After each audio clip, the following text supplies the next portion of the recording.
cabang Lagato Gabus Raya udah berapa lama ya? Udah jalan sekitar hampir 3 tahun sih. 3 tahun.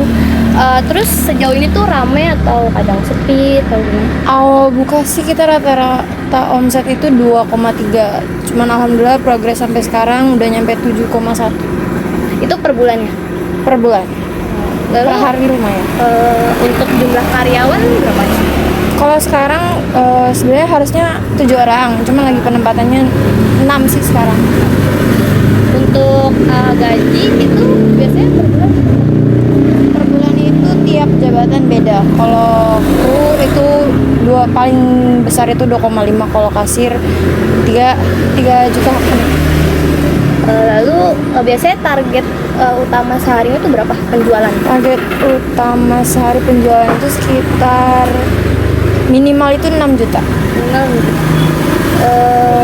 6 juta tuh untuk 24 jam. Iya, 24 jam itu 6 juta. Lalu menu apa sih yang paling laris?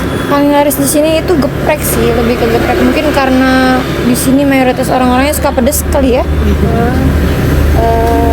Lalu kalau misalnya untuk modal awal kira-kira tahu nggak kalau ini?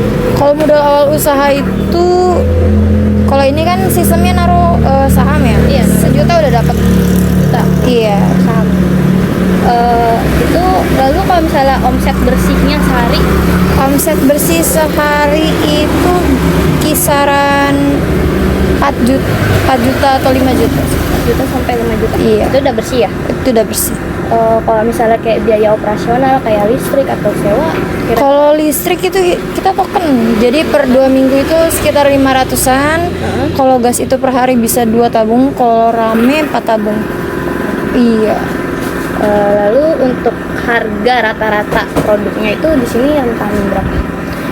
Harga rata-rata kalau buat ayam kita masih ada harga dari 9.000 sampai 13.000 itu buat ayam doang. Kalau paket nasi ayam mulai dari 13. Biasanya bahan bakunya di stoknya dari mana? Jadi kalau bahan baku kita sistem order dari gudang. Oh, dari gudang. Iya, jadi kita ada kurir kiriman gitu truk.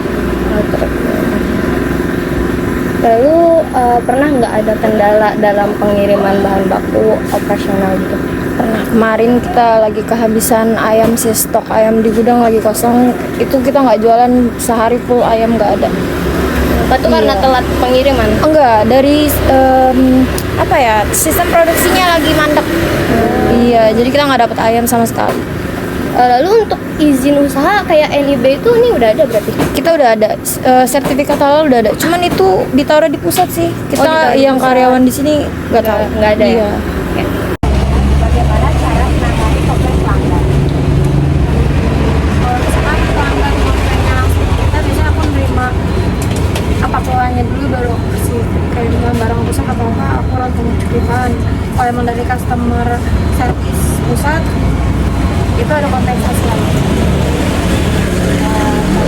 Bagaimana cara mengelola stok bahan baku agar tidak tumpuk? Itu tergantung estimasi sih kalau penjualan per hari. Jadi diatur aja kalau emang lagi over barang seperti kita mengurangi stok itu sih sementara. Oke Kak, kita lanjut ke pertanyaan selanjutnya. Bagaimana cara karyawan dilatih dalam melayani pelanggan? Kita ada masa training 3 bulan buat pasien. Jadi selama 3 bulan itu dipastiin kasih siap buat melayani langsung di lapangan. Terus pertanyaan terakhir, apakah ada SOP dalam pelayanan yang diberikan? Ada, kita punya seorang pelayanan kasir dan itu tiap per satu itu ada 3 video yang harus kita penuhi. Jadi atasan mastiin kalau karyawannya itu nerapin SOP terus. Mungkin itu aja Kak wawancara dari kami. Terima kasih atas waktu.